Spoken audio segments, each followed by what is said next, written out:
Hi, everybody. I'm going to talk to you today about a woman's choice to have an abortion and the reversal of Roe versus Wade.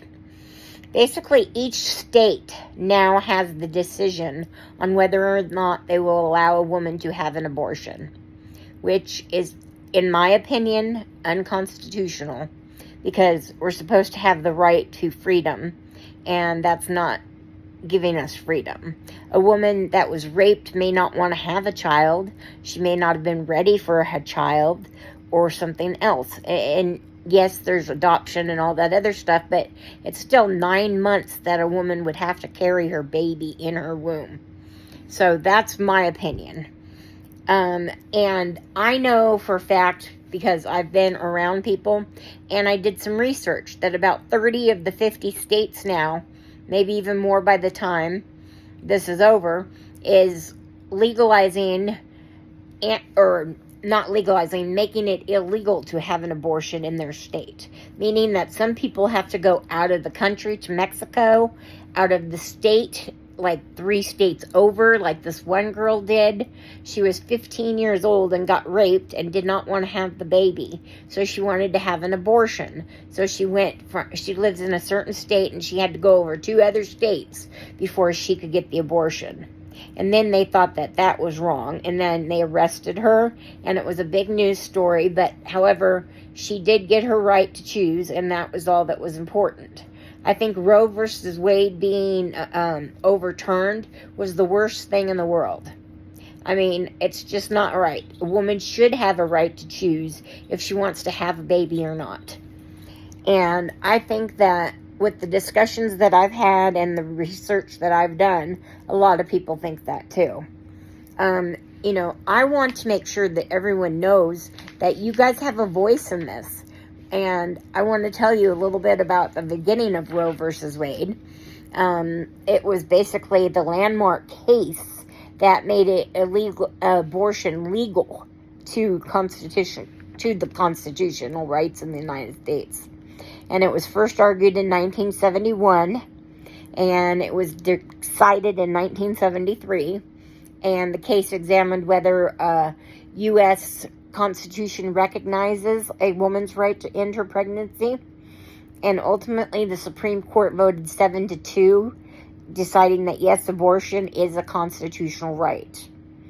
And it was brought forth by a lady named Jane Roe, the alias of a Texas woman, who brought the case against Henry Reid, who was then at the time the district attorney. And then at that time, abortion would prevent a mother's death, and that was the only reason they would allow an abortion. Now the courts, with Roe versus Wade, voted because they said no state shall deprive any person of life, liberty, and the pursuit of happiness. And that means, being able to be happy. If you're pregnant and you're happy, great.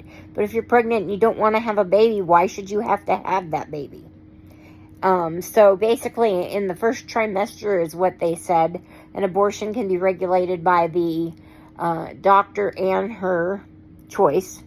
In the second trimester, it's basically reasonably related that, you can do the same thing as long as it's not visible. And the third trimester is only in extreme emergency cases where if somebody was to have a problem like with the mother delivering, then they would abort it. But that's the only way that in the third semester. So, basically all around, it was just, terrifying because now women don't have that choice, and there's going to be more unborn babies. There's still a constitution out there that everybody can read and listen to, and I think that overturning the Roe versus Wade decision was just really wrong. At this time, I'm going to show you, the mayor, the senator, the governor, and even the president's phone numbers, addresses, and emails where you can write to them.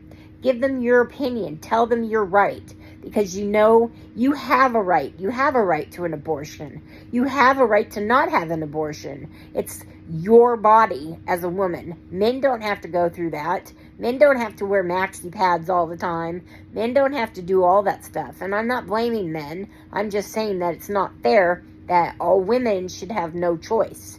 I think a woman should have a choice to do whatever she wants with her body. And again, these are the addresses. We've got Mayor Jerry Jackson, and he's at mayor@harrison.gov, 870-741-2777.